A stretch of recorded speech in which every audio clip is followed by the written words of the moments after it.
Jurors in the courtroom, Your Honor. Okay.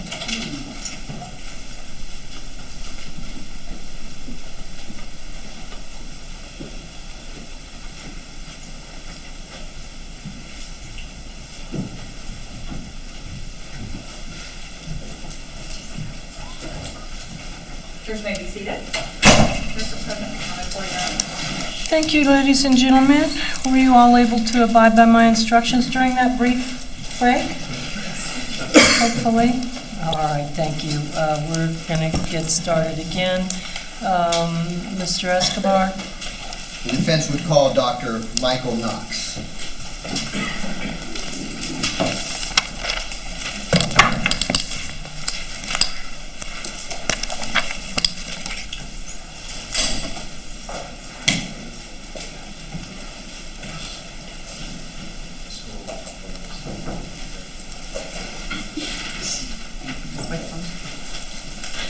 Walk around this way. All the way over here where we can see the clerk. Isn't that right here? Raise your right hand, face the clerk. Right. Do you solemnly swear or affirm the testimony you shall give in this cause will be the truth, the whole truth, and nothing but the truth, so help you God? I do. Okay, now let's just let him see the chair.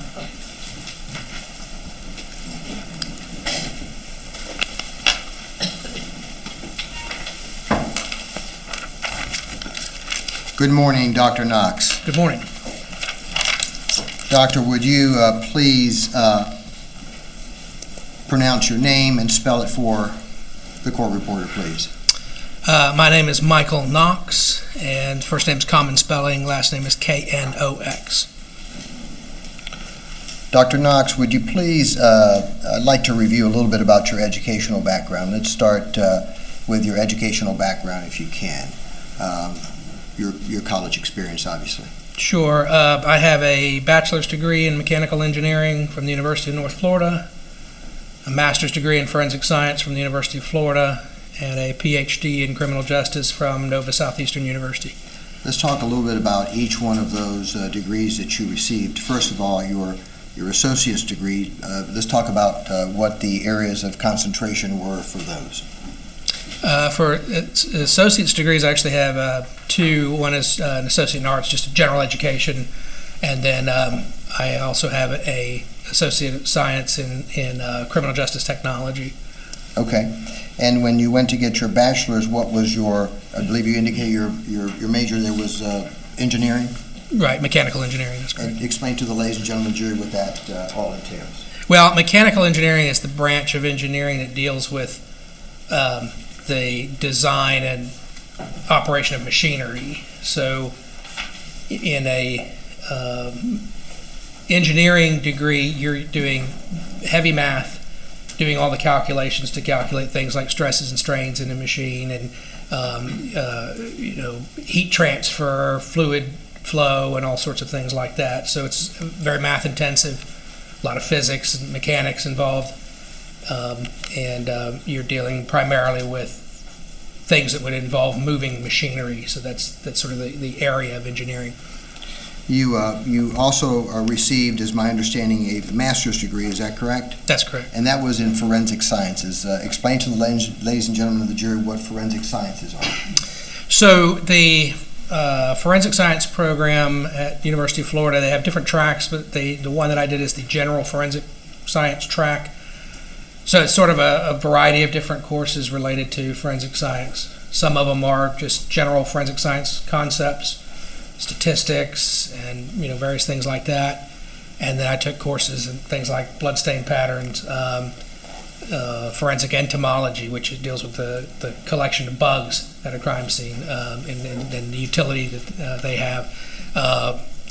Forensic biology and forensic chemistry, all different things like that. So sort of a general overview of the forensic sciences with a lot of detail on the technical side of the application of it.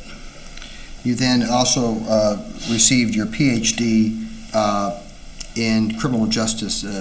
I know there was a focus of that PhD as well. Explain to the ladies and gentlemen of the jury what that PhD entailed.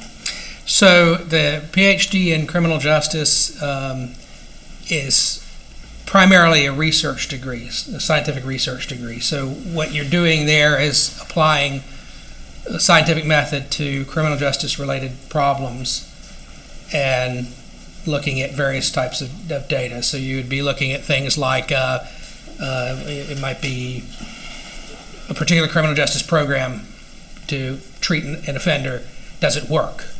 And then you'd have to do the statistics to be able to figure out, is it actually effective or does it not change the outcome?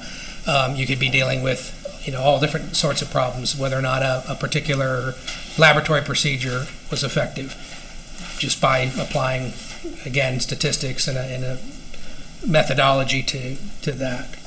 And then I had a concentration within that of behavioral science, and I actually did my dissertation on the crime scene behaviors of school rampage shooters within that. Let's talk a little bit about your law enforcement career. Tell the ladies and gentlemen of the jury when you first started your law enforcement career. So I started as a police officer with the Jacksonville Sheriff's Office here in Florida in December of 1994. And I was a police officer in uniform for about 5.5 years. And then I went to the crime scene unit. So at the Jacksonville Sheriff's Office, all of the crime scene investigators are sworn police officers. So after you've done a certain amount of time as a police officer in uniform and patrol, then you can transfer to the crime scene investigations unit, which is part of the detective division. And so I spent 7 years there as a crime scene investigator, training coordinator, and then I left that unit in 2007 and spent 3 years as a traffic homicide investigator before I left the agency, took an early retirement in 2010. Let's talk about those years as a crime scene investigator and tell the jury, if we can, what is a crime scene investigator? So as a crime scene investigator, your primary role is to document and collect, preserve, and in some cases analyze physical evidence from crime scenes. So your primary focus is on the physical evidence, and your job is really to secure everything and to first document and then to assess it and apply appropriate procedures for being able to collect, process evidence, for example, processing for fingerprints or collecting samples for DNA or doing things like that, as well as doing other things, maybe documenting bullet trajectories or bloodstain patterns or things like that. So 3 of your years in that department was as a major case crime scene investigator? Actually, I was a major case crime scene investigator for almost the whole time that I was in the unit. So for the entire 7 years? Yes. So what happens is you come into the unit, and once you've gone through training and you've gotten sufficient amount of experience that they feel comfortable letting you be the lead crime scene investigator in major crimes, which would be homicide cases, serious sexual battery cases, ones with injury or things like that, or police-involved shootings, or there's certain enumerated offenses that would be classified as major case designated, and you have to be designated as a major case investigator to be able to be the lead crime scene investigator on those. And that's what you were for Jacksonville? Yes. And you also, I believe you indicated you had a title of training coordinator. Tell the ladies and gentlemen of the jury what that training coordinator position also entailed. So from 2003 until I left that unit in 2007, I was in charge of training everybody else in the unit. So that meant I was providing a lot of the training to other people, new people that would come in. I would give them training, as well as do ongoing training with those people who were already in the unit. And then also I made sure that if there was any outside training available that people were able to go to, that, kind of organize that and send the appropriate people and those sorts of things. Now, it's my understanding that you also had some coursework, some work within your department, for example, in the Institute of Police and Technology. Let's go through some of those if we can. Tell me what you did for that particular institute. Well, I did went to a lot of training courses there over the years. So it's the Institute of Police Technology and Management, which is a training center for the University of North Florida. And IPTM trains police officers from all over the country, but even internationally, in a lot of different fields. They have a forensic science, forensic investigation section. So starting from the late 90s on forward, I took a lot of courses there in traffic accident reconstruction and things like that. And then probably starting early 2000s, crime scene processing and homicide investigations, crime scene reconstruction, bloodstain pattern analysis, and a lot of other courses related to crime scene work, use of alternate light sources and things like that. And so I took, I don't know how many, but probably at least 15, 20 different courses from IPTM from the late 90s up until about the mid-2000s. Some of those courses also included lighting optics, is that correct? I've taken a course on lighting optics and visibility for forensic investigator. That was actually not IPTM, it's another training company that put that on, taught by a lighting engineer, person who had a background actually designing lighting and systems and stuff.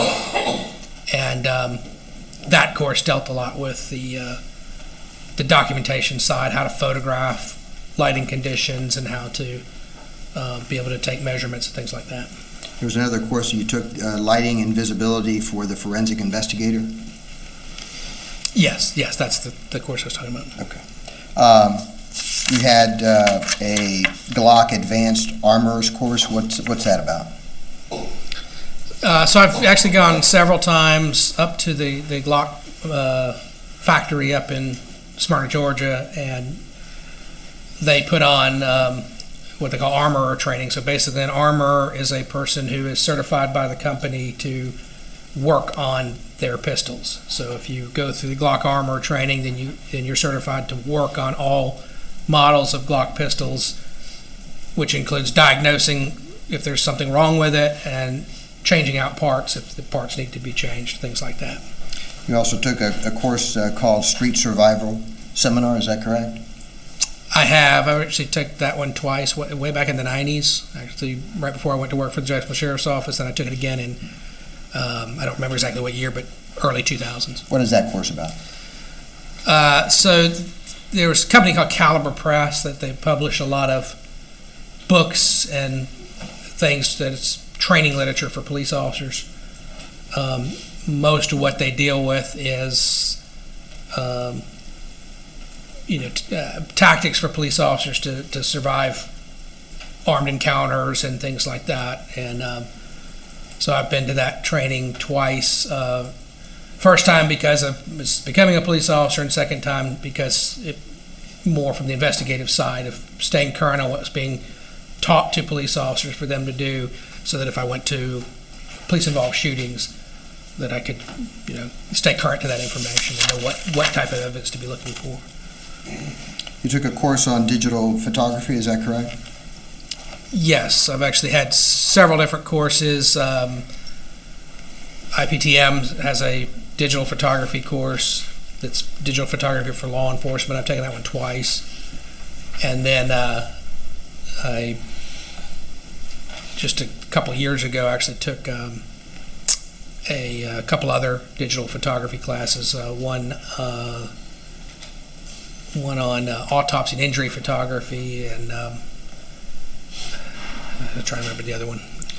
You also took your courses on homicide investigations in general? Yes. And how many of those did you take? Well, I took one 40-hour class at IPTM that's on homicide investigations, and then I took another one on, it's titled Injury and Death Investigation, which was at the Police Academy in Jacksonville in the 90s when I took that class.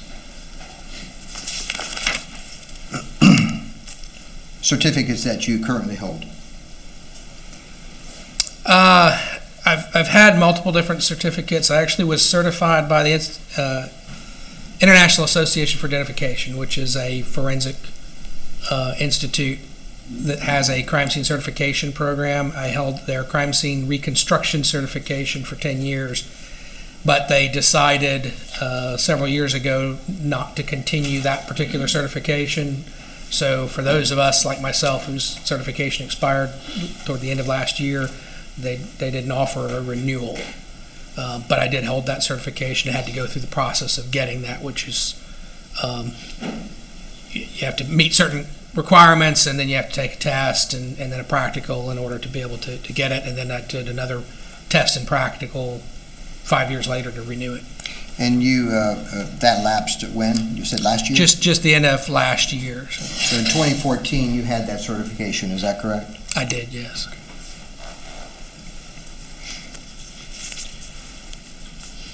At some point in time, you left law enforcement, is that correct? Tell the That's ladies right. and gentlemen of the jury why that happened.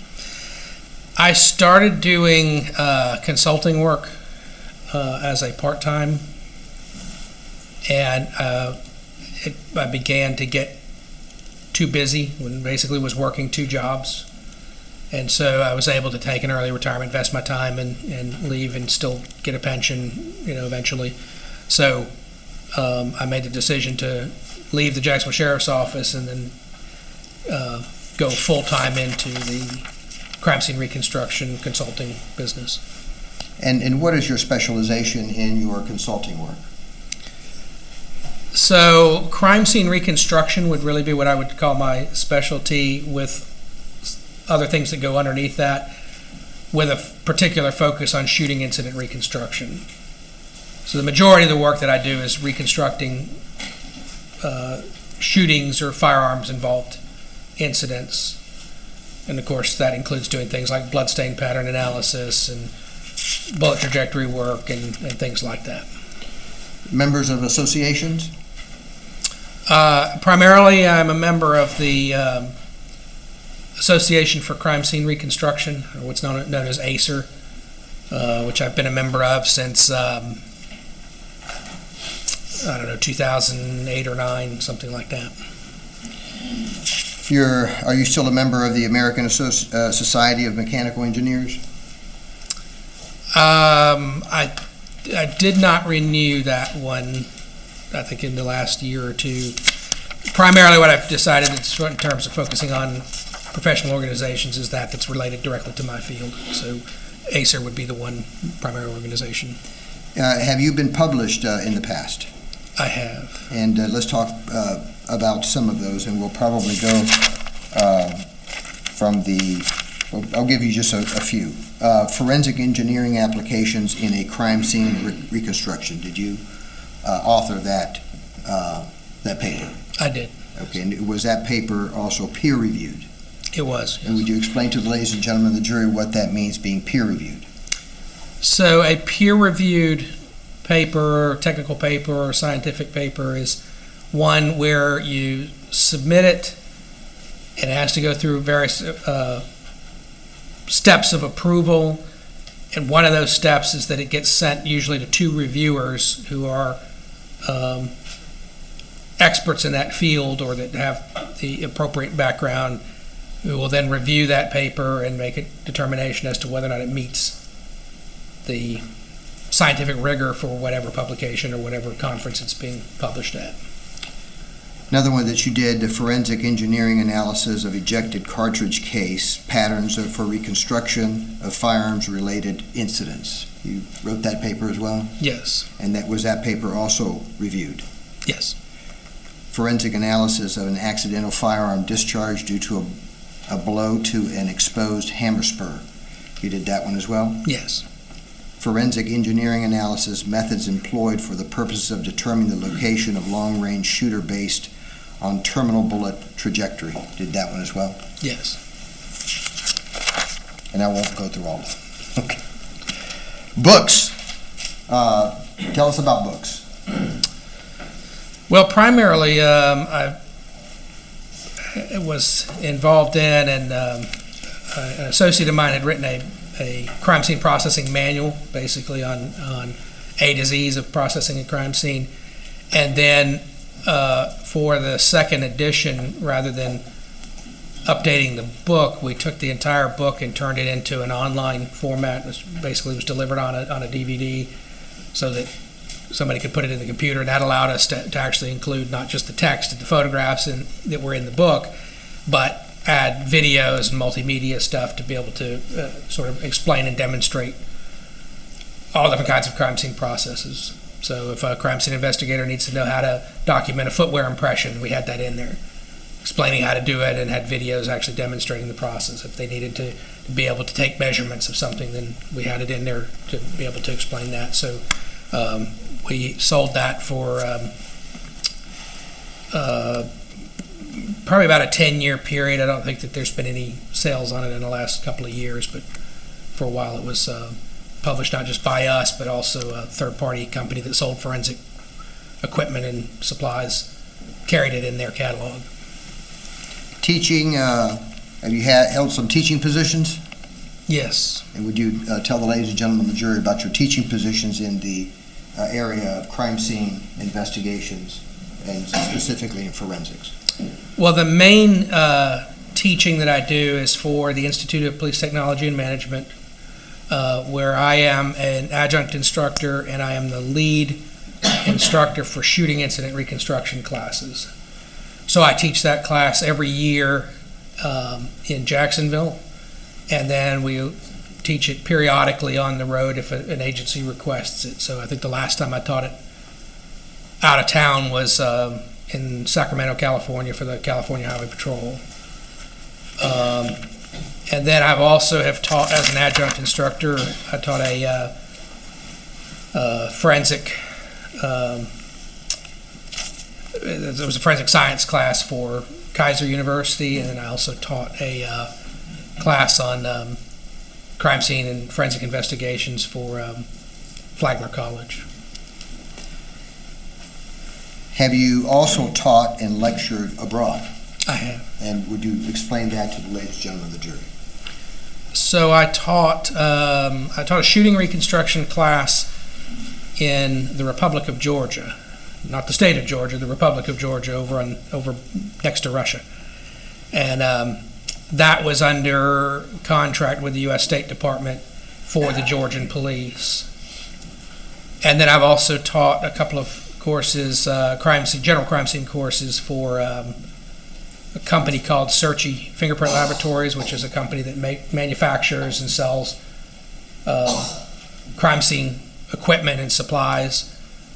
And I taught that course in Dubai, in the United Arab Emirates, for the police and their forensic science laboratory there. And then I've taught that class twice to different groups of prosecutors and medical examiners in Peru, in 2 different cities in Peru. And have you been qualified as an expert in the field, in your particular field? Yes. And can you tell me if that was in crime scene reconstruction? Crime scene reconstruction, shooting incident reconstruction, bloodstain pattern analysis, and several other related sort of subfields of the crime scene reconstruction.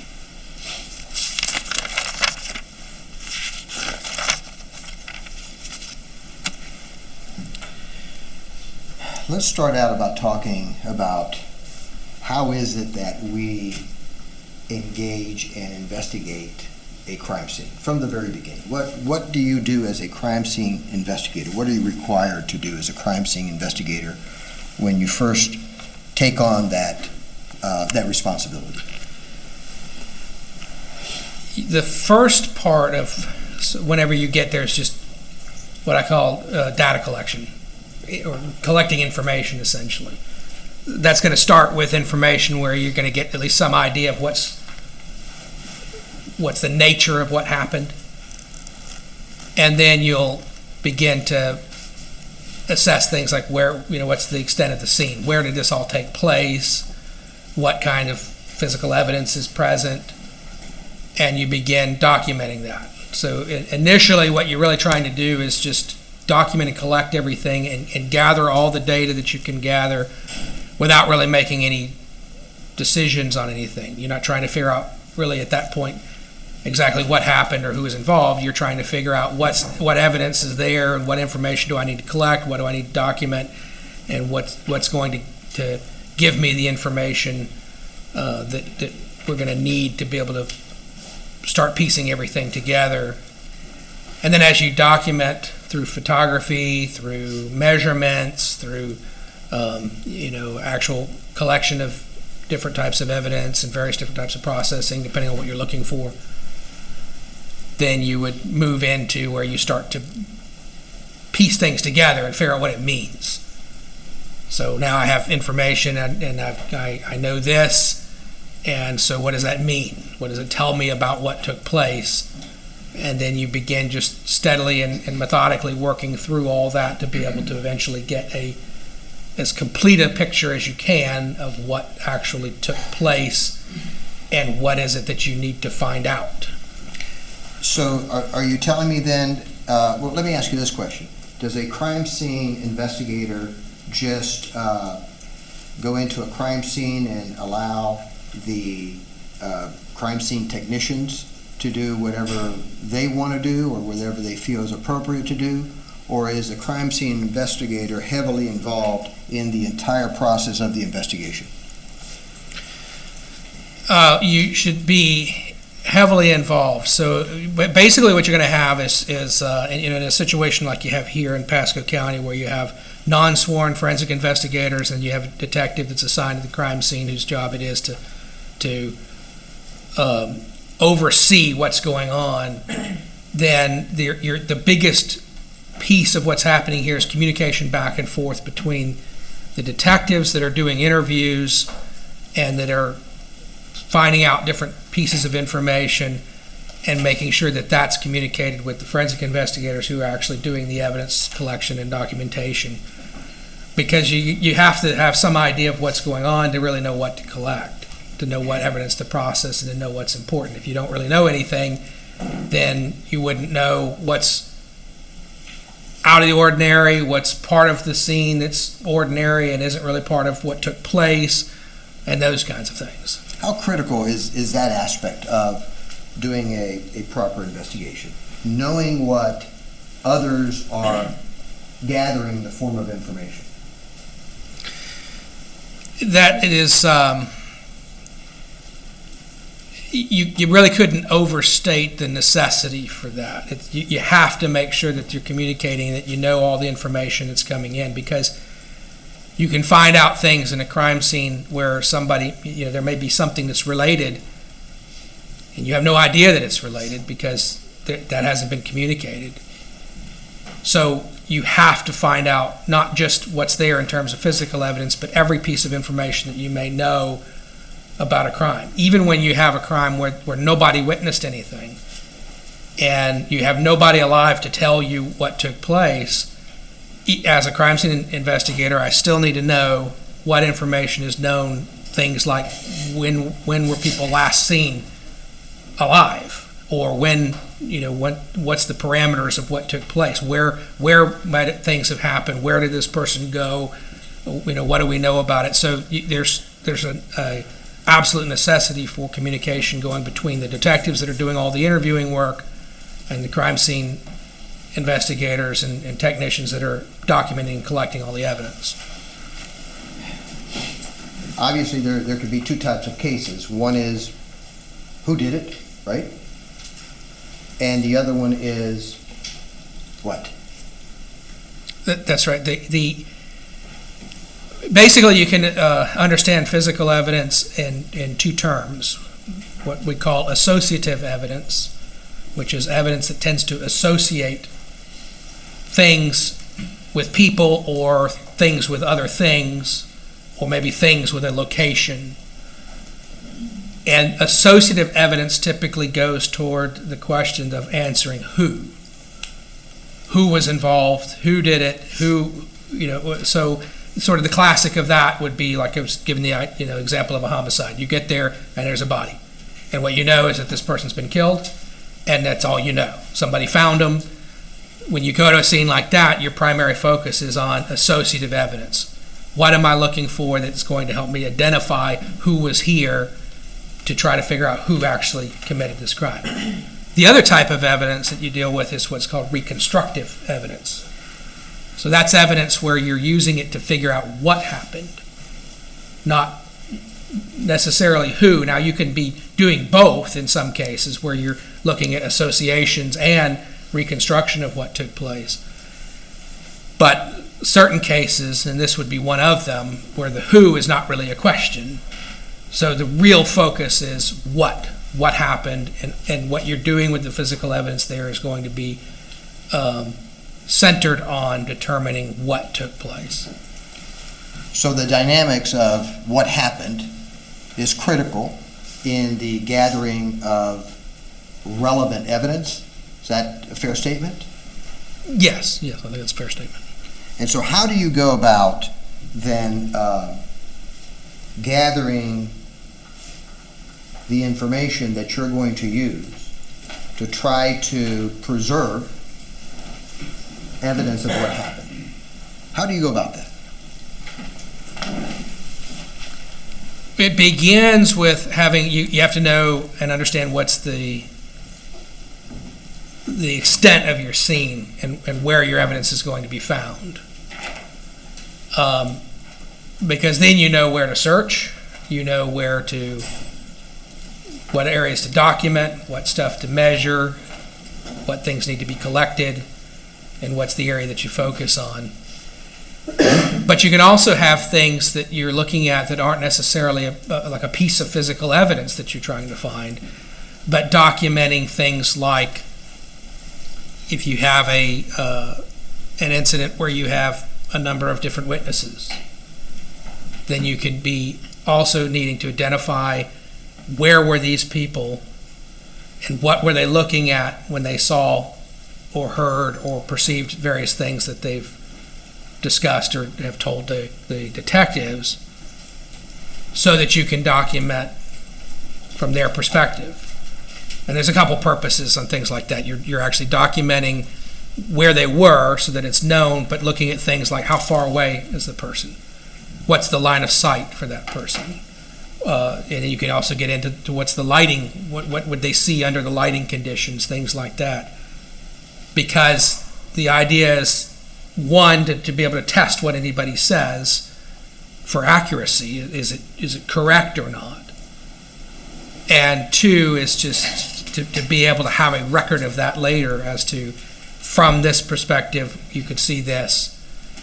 So that's why you're communicating back and forth, and then you're looking at everything that you need to document, collect, and in a particular scene. Obviously, you know this is a self-defense case. Right. And so how important, we're just going to get back to the witnesses in just a second. How important is it for the crime scene investigator and the lead detective to determine whether there has been contamination that may have taken place there at the crime scene? How important is that? That's something you'd want to make sure you knew as much as you could about what happened in terms of the scene. And by contamination, you can have a lot of different things that can take place. One being is whether or not physical evidence is moved or touched or anything has happened to it between the time that the incident took place and the time that you're arriving there to document. If anything got moved, then you need to know that it got moved, and you need to know where it came from and try to get the best possible evidence as to where it originally was. Where did it come to rest when everything ended? As well as making sure that all the evidence is handled such that you don't destroy anything that might potentially be important. Because it could, even though you have a shooting scene where you're really focused on reconstructing what happened, there can still be important associations and associative evidence that you could be looking at, trace evidence of things, maybe DNA or fingerprints or things like that, that could tell you what events took place. One I get on a not infrequent basis is where somebody's, say, struggling over a gun, so we need to know that there's some type of struggle that took place with the gun. because we could be looking at DNA or fingerprints from the people who were struggling over the gun to try to verify whether or not they actually were struggling over the gun. So that's really the importance there. So we've talked about contamination, obviously, with evidence. Is there such a thing called contamination of witnesses? Yes. And explain to the ladies and gentlemen of the jury what contamination of witnesses entails.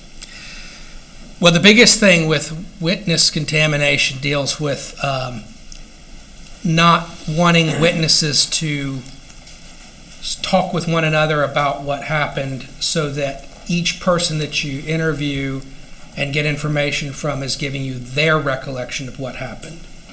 And they're not getting pieces put in it from conversations that they had with other people. Because what you want to know is what does that person know? What did they actually see or hear? Where were they? And you want to understand how certain they are about it. Whereas if they've talked with other people, then they may have had additional information added to what they recall, to the point that by the time you interview them, that those things can no longer be separated. Would you agree or disagree that individuals that sometimes listen to others actually start believing that they themselves may have seen or heard what they've been contaminated with? It happens frequently, yes. And tell the ladies and gentlemen of the jury how dangerous that is in our criminal justice system. Well, the biggest problem with that is that you're not getting that person's actual knowledge and recollection of what happened. And see, when you're doing crime scene reconstruction, I can't take what a person tells me and then I don't have some magic way of knowing whether it's true or not.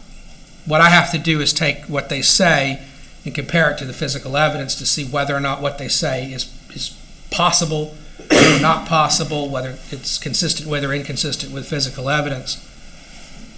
And so you have to be able to assess those factors within what a person tells you that are reliable pieces of information, and those pieces of information that aren't reliable.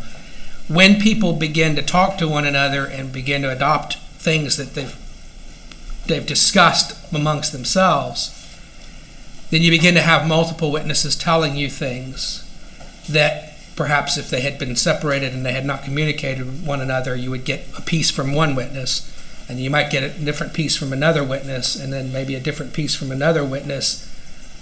And that helps you to be able to separate what people actually know and saw and heard, as opposed to getting kind of the chicken soup at the end, where multiple different people's recollections are kind of thrown into one bowl and you can't really tell who actually saw and heard what.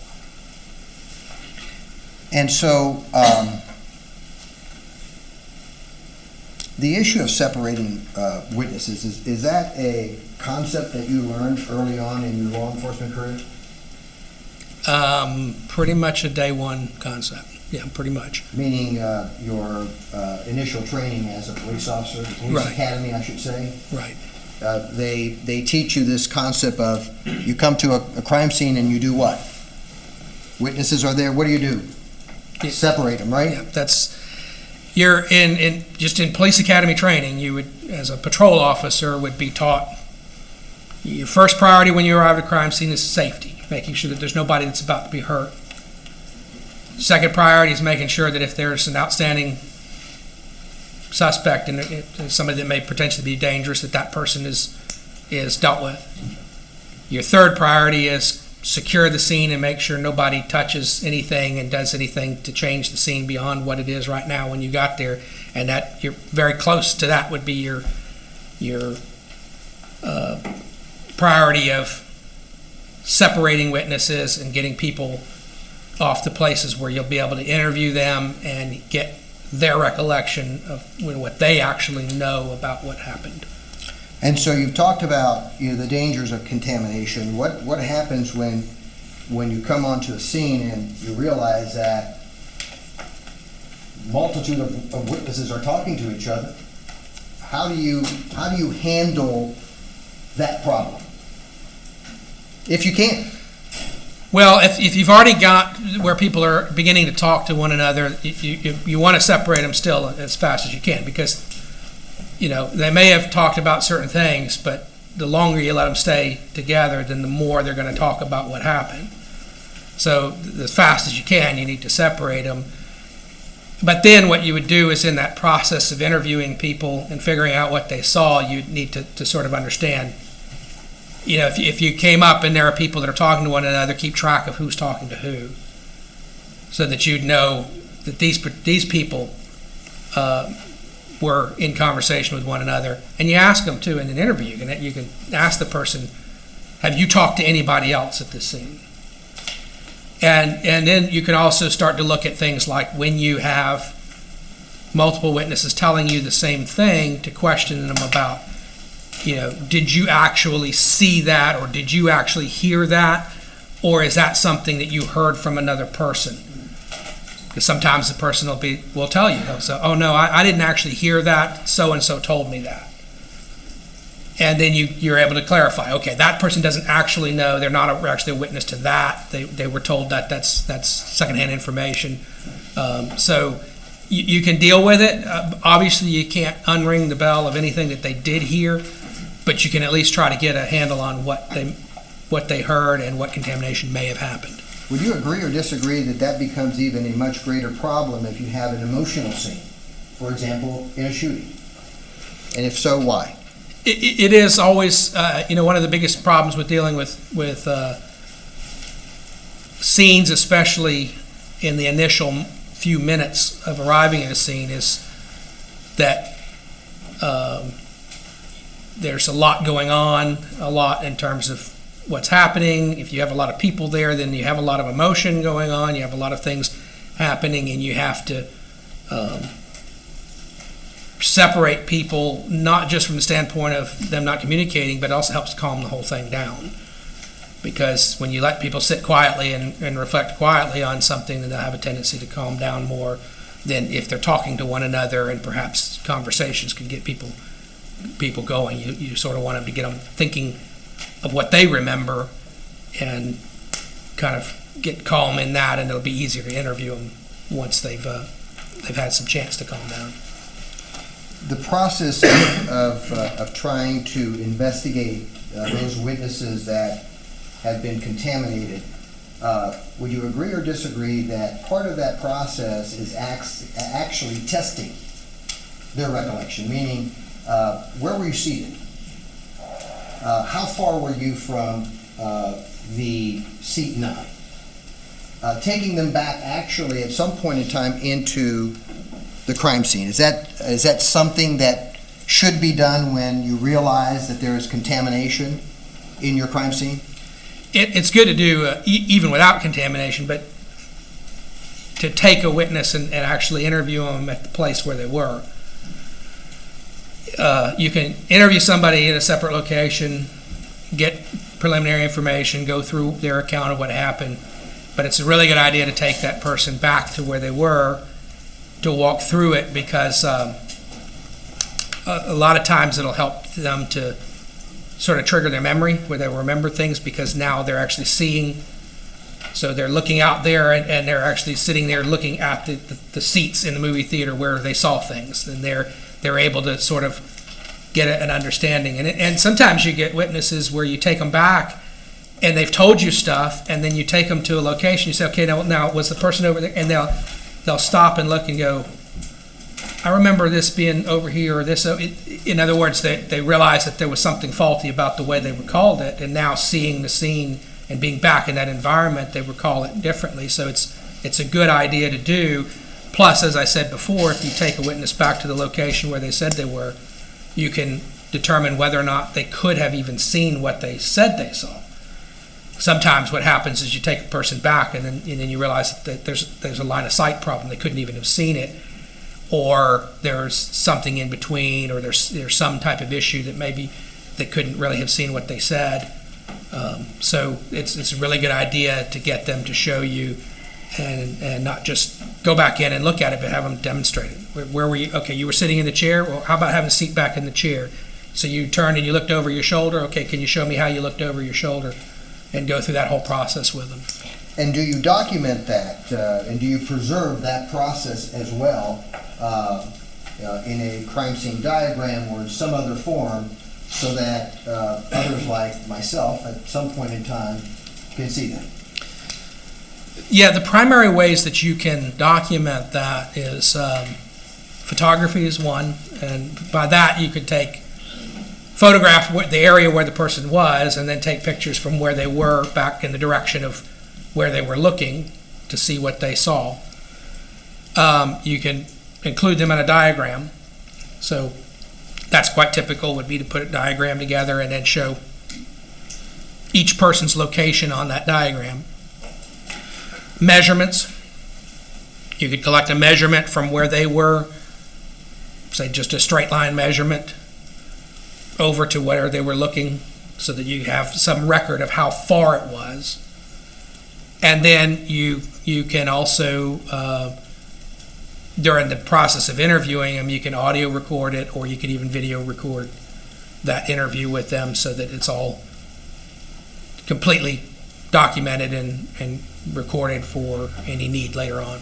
Let me ask you a question about recording, which is maybe somewhat interesting. Law enforcement officers don't have to tell the individuals that they're interviewing that they're recording them, right? That's correct. Perfectly legal, right? That's correct. You don't have to, spook anybody that you're recording them. You can put the recorder in your pocket and fire away. That is correct. Is that correct? Yes. Okay. Is that a tool that's used quite often by law enforcement? It is. It is. A lot of times if I was interviewing somebody with, in person at a scene or something, I would have a recorder out. I would let them know that, but I would by no means required. In fact, depending on the particular location and stuff, you can even record people without you being present. So, for example, the backseat of a police car.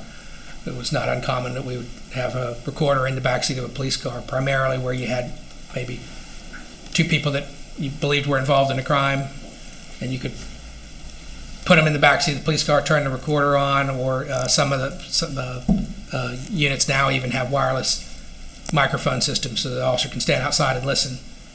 And then they have a conversation, hey, tell them this. Then you know that. And so then you're able to challenge them with, well, you said this, but you and your buddy just made that up in the backseat of the car, didn't you? So you freely record certainly any conversation that you're a part of. What we've been talking about, and I'm going to call it verifying a witness's statement or refuting it through forensic processes, is that more important in scenes where you have the incident occurring with limited lighting? That's one of the biggest issues, really in a lot of scenes, but certainly something here, like in a movie theater where you have atypical lighting conditions. So not like we have in this room where we have fairly, fixed amount of light that's steady throughout the room and it's pretty consistent throughout the room. Obviously in a movie theater, while you have something playing on the screen, the lighting conditions not only are quite a bit darker than normal lighting like this, but you have lighting that's constantly changing because of what's on the screen. So that is something that becomes really important to understand how that would affect what anybody saw or perceived, and you'd want to be able to document those things. Would that likewise be important when you have a scene where, for example, in this case, previews being played loud? Sound also, yes, is an issue because particularly where you have people that are reporting things that they heard, that you want to make sure that they could hear it and that there wasn't going to be any interference with what was playing, and that in fact everything that they were hearing was coming from what was going on in the movie theater as opposed to what was being played on the screen. Would you agree or disagree that two of the most important senses that we have as human beings are your sight and your hearing, right? Why is that the case? Why are they so important? Well, in most of the time when you have somebody that is what you'd call a precipitate witness, a person who perceives something related to that's going to be, they either saw it or heard it or both. It's not uncommon where we'll have shooting cases where a person never actually saw anything, but they heard something. Sometimes you have cases where they don't hear anything. Maybe they're inside a house and they're looking outside and they see it, but they don't hear it. But obviously, if you have a shooting incident that takes place in a room and there are people there, then potentially they're going to both see and hear it. That's probably about the only thing they're going to really perceive, but they will certainly see and hear based upon what they're looking at and what they're able to hear. And that influence of light and noise, could that have an impact on the accuracy of what they're saying? It could, because, again, just like talking about line of sight and going where the person was, the lighting conditions can affect what they could see. I can obviously see a lot better in this room with lights on than I would be able to see in it if all the lights were turned off. So you'd have to really, you want to know that. You want to understand what could a person actually see based upon those lighting conditions and how it's going to affect what they saw. Would you agree or disagree that there are tools that are available to preserve lighting conditions and noise conditions? Yes, there are. And would you tell the ladies and gentlemen of the jury what tools forensically are available in order to preserve both lighting and noise conditions? Lighting conditions can be documented with photography and can be documented with taking a light meter and actually getting readings of how much light there is. And then sound, similarly, can be documented. You could record it, and you can also use a sound level meter to see how loud this particular sounds are.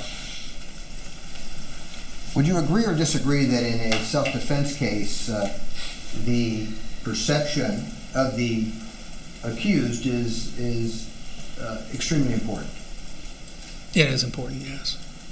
And so, would you agree or disagree that the individuals that are investigating a self-defense case should certainly have the competence to know how to deal with those particular cases, correct? Yes. And so if you had arrived at a crime scene and the lead detective in the case clearly did not have the competence to understand and investigate a self-defense case, tell the ladies and gentlemen of the jury what you would do. Well, one of the things you have to do anytime that you're investigating any type of a crime scene is know your limits. Those limits can be based upon your own knowledge and training. Those limits could be because you don't have the equipment. Those limits could be because you just don't have the experience with it and you're not comfortable in terms of having enough practice, basically, with a particular process or something that you need to do. And so you have to consider your outside resources. The biggest thing with a crime scene is that once you get there in law enforcement, you can control that scene as long as you need to. There's not anything that legally prohibits you from holding a scene. You may have to get a search warrant, or you may have to get, go through some hurdles, but those are easy hurdles to go through. And I have worked crime scenes where we've held a scene for 5 days, and potentially longer if you needed to, because once you let it go, it's gone. You have to assume that whatever evidence you wanted is gone, because even if you went back and found it later, the argument is you didn't preserve the scene. How do you know that that's the evidence that was there? So you have to do that step. You have to document all these different things, and if it requires getting outside help, that outside help is available. And where would that outside help be available if you need it? Well, the first place that, being a police officer in Florida, the first place that I would look to for outside help would be the Florida Department of Law Enforcement, because they have forensic science laboratories at various different regional laboratories throughout the state. And so they have a lot of different people and provide a lot of different forensic services through their laboratories. If FDLE is not able to provide that service, then your next step would be looking at other law enforcement agencies, perhaps federal, FBI, Bureau of Alcohol, Tobacco, and Firearms and Explosives. They have their own laboratories and their own experts in various things. There could be other ones. And then past that, if you can't find it in a forensic science laboratory, a government laboratory, or law enforcement agency, then you look to private sector people like myself that do stuff. And I actually have done some cases where I've been called by law enforcement and brought in to help them with whatever particular issue that they were dealing with in order for them to figure out what happened and be able to make a decision as to whether or not to arrest somebody. Would you agree or disagree that if you have the lead detective who is not well-versed in the issue of self-defense, would you agree or disagree? Just speak to the rest of the detectives, right? Find the detective that does have that experience. Is that a difficult thing to do? No, in most agencies, you got somebody in the agency that's got some background with that. So, yeah, the detective that gets there may not be the one that's got a lot of background in it, but if there's other detectives, and typically when you're at an agency, you already know. I mean, there's people you work with, so you know who it is. That I would get calls because I had kind of had a specialty in shooting reconstructions and stuff, where detectives would come to a scene, there'd be another crime scene investigator there, and the detectives would, next thing I know, I'm getting a phone call from my supervisor saying, hey, the detectives on the scene have asked for you to come out there. Because they recognized that I was able to do things that maybe the ones that were out there didn't have as much experience with. So, you could easily, between your own agency and other law enforcement agencies, and then worst case, the private sector could find the assistance that you need. Let's continue on this road of perception if we can for a bit longer. Is the environment of where a shooting takes place, is the environment important, and if so, why? Well, the main issues that you have with respect to environment, it's always important. There's always going to be something about it that you need to understand. But you need to be able to understand the constraints within a particular environment, meaning what things limit what could have taken place. So, here you're talking about a movie theater and you have people sitting in rows of seats. I mean, we pretty much all, anybody that's been to the movies knows what that's like when you go in and you sit down, and especially if you're not at the end of the row and you're in the middle of the row and you have to go from the end of the row to where your seat is, those kinds of things that create constraints as to what could take place. There's a lot of chairs in the way. You have a very limited space between there. You also, in a movie theater, you have things like step down from one level to the next level. That's not, normally if you're in a room like this, it's all at the same level. In the movie theater, it's not. So you have to be able to document all those things to know how is that affecting what could happen and what somebody could see or perceive. Let's talk about some of those issues that in the environment could possibly affect perception. Would you agree or disagree? I think we've talked about lighting. That's an easy one, right? Right. And we've talked about noise. That's an easy one. Is that correct? Yes. Physical layout. How does physical layout sometimes affect one's perception? Physical layout really, more than anything, has to do with, like I said, the constraints, the ability to move, the ability to see what's there and what could, affect how you perceive something,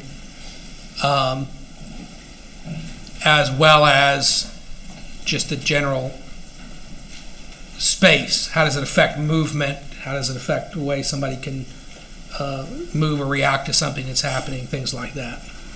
Now, in this particular case, we had video cameras, surveillance cameras in this theater.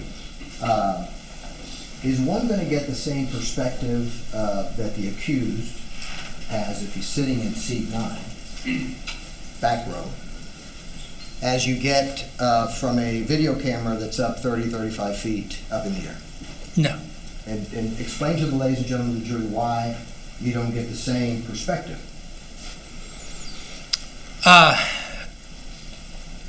Multiple different reasons. I mean, not the least of which is that the video camera is not really giving you the same perspective. Even if I had a video camera sitting right next to my eye right now, the camera and what people would see watching that video would not be identical to what I see.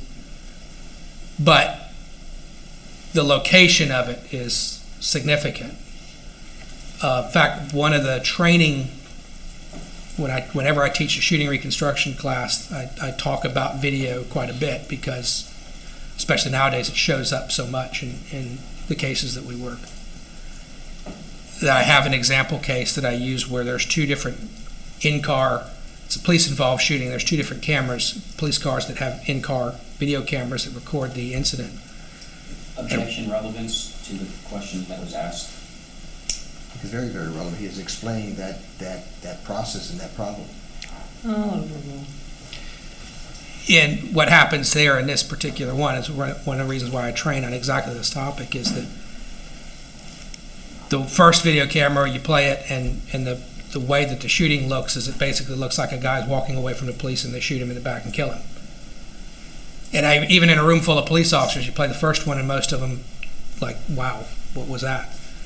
And then you show them the second car, and in the second car you see the guy pull an object out that looks like a gun, point it at one of the officers, and there's a lot of information that's not captured. So whether you have multiple cameras or even multiple witnesses, wherever I am, I'm seeing something that even somebody that may be close by me doesn't see exactly the same way I saw it. And certainly a camera is the same way. If I've got a camera that's way mounted up on the ceiling over there, it's not seeing this incident the same way my eye sees it at the time. And so what do you do with that? That's a problem. How do you try to compensate for that? Well, the main thing there is to document as much as possible from the viewpoint of any given person that you're dealing with, whether it's a witness or whether it's the person that's actually involved in a shooting, to get their perspective. So if you have, say, a shooting like this, where you have a person that's in a movie theater seat and shoots somebody, I would want to go back to that movie theater seat and have them show me, just like I would with any of the other witnesses out there, I'd want to bring that person back in, put them back in that movie theater seat, and have them explain everything from that perspective, and then look at it. They say, I saw such and such, okay? Can they see that from their positioning? What kind of lighting? And you can go through really in detail with them. What was the lighting like at that point? What could you see? And get the details of it and then document that the best that you can with photography and video if possible, and those kinds of things to be able to know and one, keep a record of it, but also to sort of test the veracity of what you're being told. And if you're in a theater like the Cobb Theater, and would you have the ability to go to management and say, I want you to turn that lighting to mid 1? Certainly. I mean, as long as that the movie theater's cooperative, which in this case it was, then you could simply ask the management I myself went to the movie theater and did exactly that and said, show me the lighting level. And they explained the different lighting levels, and they set the different lighting and things like that. And of course, if you needed them to replay whatever was on the screen, things like that, just ask them to do it and see what what you're able to document and do with that. And if they refuse, you have subpoena power and you have search warrant power, right? That's right. Investigative subpoena, which basically, as a detective, all you got to do is go to the state attorney's office and ask them to prepare an investigative subpoena. And then you can also, if necessary, get a search warrant draw up a search warrant, take it to the judge, have it signed, and then and at that point, the theater doesn't have a choice. Dr. Knox, in a situation like that happening in the theater, would you yourself, as the crime scene investigator, would you sit in that theater and have the lights dim to mid-level 1 and have the previews played? Objection, relevance.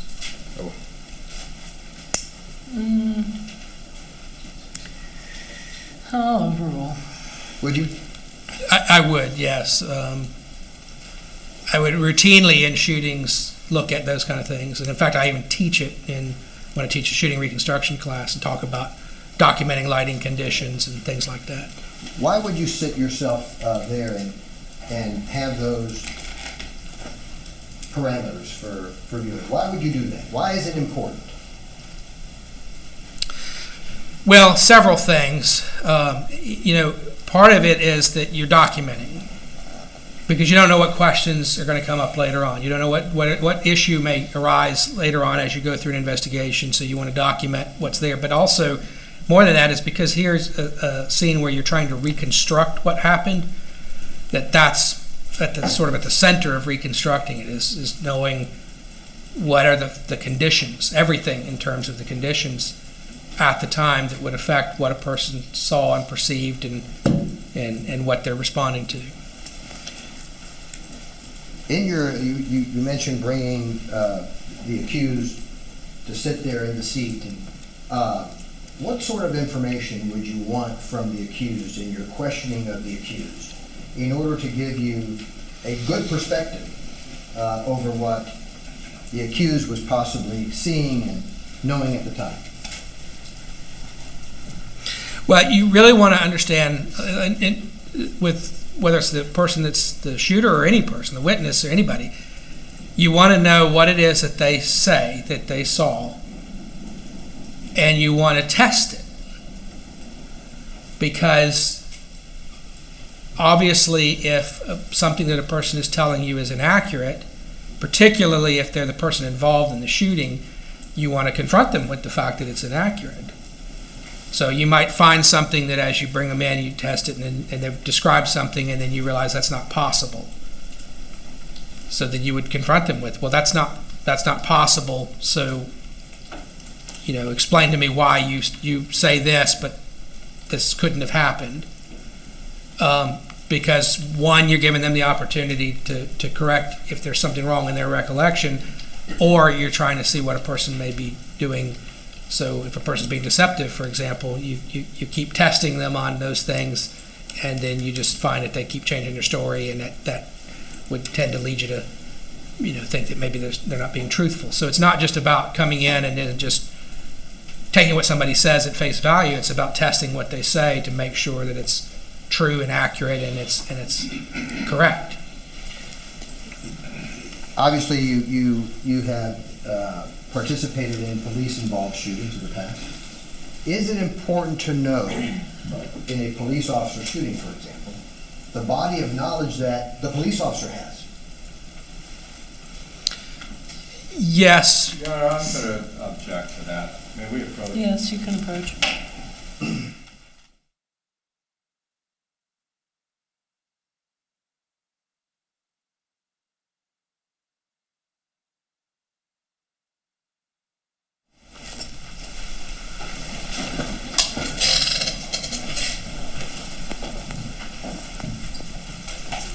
Dr. Knox.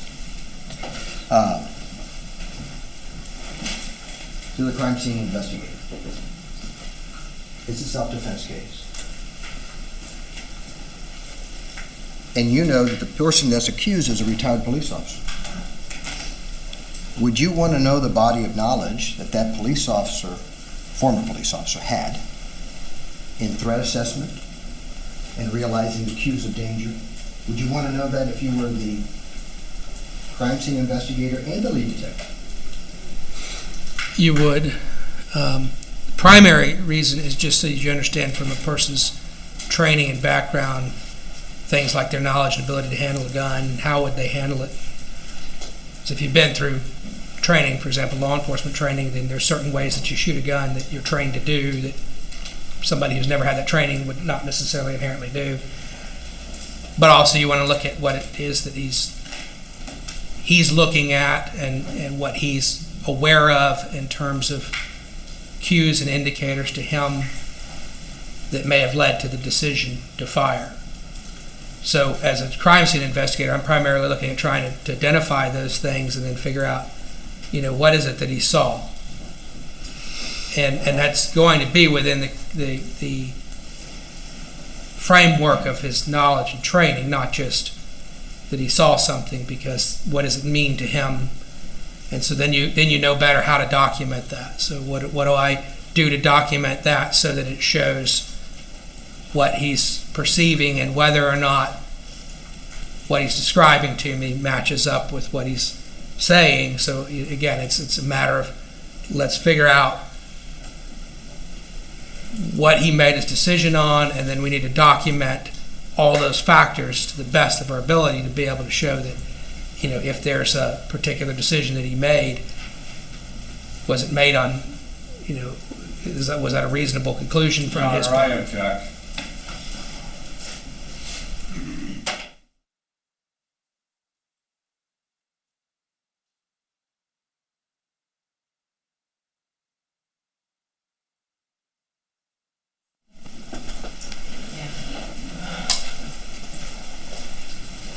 So let's continue with this perception factors that we talked about. I think we left off with physical layout. Video surveillance, we talked a little bit about that, did we not? We didn't. Okay. And so how important is it to a crime scene detective or crime scene investigator to realize, first of all, whether there's video or not? Video is, I'd object only because I thought this was asked and answered. We went through the video already, but I don't think more of it. All right, to the extent that it's been asked and answered, sustained. video is important to document it, to be aware of as a crime scene detective, because one, it can potentially show you very important evidence. One of the biggest things we get out of video in terms of reconstructing, particularly in a shooting, is timeline. Because when witnesses are telling you about something, you don't really know exactly how fast it happened. You just know what their approximation. So if you ask somebody, well, you know, you heard this and then a shot is fired, how long in between those things, they're giving you an estimate. But with video, you can often go to it and know exactly between an event to another event. Sometimes we get video when you have multiple shots fired. We can know exactly the cadence and the speed with which the shots are fired because of what's recorded on the video or audio. So you need to look at it. You need to know and be aware of it, because until you know it, until you've seen it, until you've had a chance to really analyze it and look at it, you have no idea what it's going to tell you. And so if you go into a theater and you see that there's a surveillance system, you just tell yourself as a crime scene investigator, I'll see it tomorrow or the next day. No, it could be because, like any other type of evidence, you need to secure it. Immediately? You need to secure it immediately, because you need to make sure as fast as you can that just like any other evidence, that nothing's going to happen to it. And then you also need to see it as soon as you can, because that can affect how you process a crime scene, what evidence you're collecting, because you may see things on the video and realize, oh wait, that's involved, or I need to look at this item, I need to look at this location, I need to do things because you just saw it on the video. And so it was not uncommon for me, even in smaller things. I'd go to a burglary scene or go to a robbery scene and see that they have a surveillance video, and I'd ask them, can I see that video? Because if you had, say, an armed robbery, it was an excellent tool for me as a crime scene investigator to watch it happen on the video, so I could say, okay, well, the person went over here and touched this, and they went over here and touched that, and now I know areas to process, and I know what kind of things to do. And so, tell me, what if the company says, you're not getting it? Well, the first thing is secure it, because you don't want them to be able to do anything with it. And then go get a search warrant. And then once you have a search warrant, they can tell you you're not getting it all day long, but they don't have a choice. That's a signed by a judge. It's, an order for you to go get the evidence. And so, that would be the step that you would take. You would not let that just go and then rely on somebody else to provide it, because you don't know what they're going to give you and what's been contaminated in the process. So law enforcement controls the process of securing it? Absolutely. Once you're there at the scene, then you take control of all of it. Would you allow an entity just to kind of help you out to preserve it? You wouldn't, obviously there's going to be probably some level of assistance, even if it's just, can you show me where the DVRs are? Have them take you to the room, those kind of things. But you're not going to let them take care of it and just trust that they'll provide you with the video, not just because of a fear that they may do something to it and contaminate it, or that they may not cooperate with you, but more than that is that you don't know what level of training they have in handling that type of evidence as a forensic matter, and they may do something inadvertently to contaminate that evidence that you now have to deal with. And so, that could be problematic. You need to secure that as fast as you can. Do these departments, for example, the Pasco Sheriff's Office, do they have cybercrime units that are competent individuals in order to properly preserve video evidence? Most reasonable sized law enforcement agencies have at least somebody within usually in their detective unit or technical support unit, that's able to do that. And if the agency itself doesn't, Florida Department of Law Enforcement does, and it's just a phone call away. What about seating? Not only the seat that the accused person was sitting in, but seating in general. Is that an important factor to consider? Yes. Whenever you have a case like this where a person is seated and they're dealing with a person who's on another seat in front of them, you have introduced, as I was describing before, constraints. You have stuff in the way between the two people, and also obviously things change. Perspective changes. All sorts of things change based on, I'm sitting down as opposed to standing up. So what do you do with those seats? Do you measure them? Yes. Do you examine them to see what type of seat it is, whether it's a very deep cushion or firm? Yes. Do you measure the distance between the seats? Yes. Do you measure the height of the seat? Yes. Do you measure the height of the back of the seat? Yes. Do you measure diagonally as well, if need be? If need be, yes. And while you're doing those measurements, what do you do in order to memorialize what you're doing? Well, you can do several different ways to keep track of that. You could draw sketches or diagrams and diagram and show all the different measurements that you've collected. You can photograph them. You can put a measuring device down and then take pictures of each measurement to be able to show it. So there's several different ways you could do that. And the reason that you're preserving all those measurements is for what reason? Well, primarily because from a standpoint of reconstructing, you need to have the measurements of the area so that you know what kind of distances you're talking about.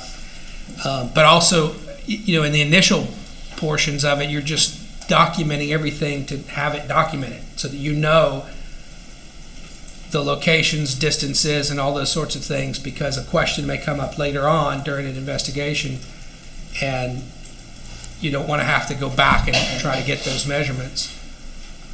Mr. Escobar, Yes, Your Honor. we need to take a lunch break. Okay. So, ladies and gentlemen, we're going to take an hour for lunch. If you would be back at 2 o'clock at the jury pool room. Please remember my instructions during the recess. Don't do any independent research. Don't talk about the facts of the case amongst yourselves or with anyone else. Don't watch any news.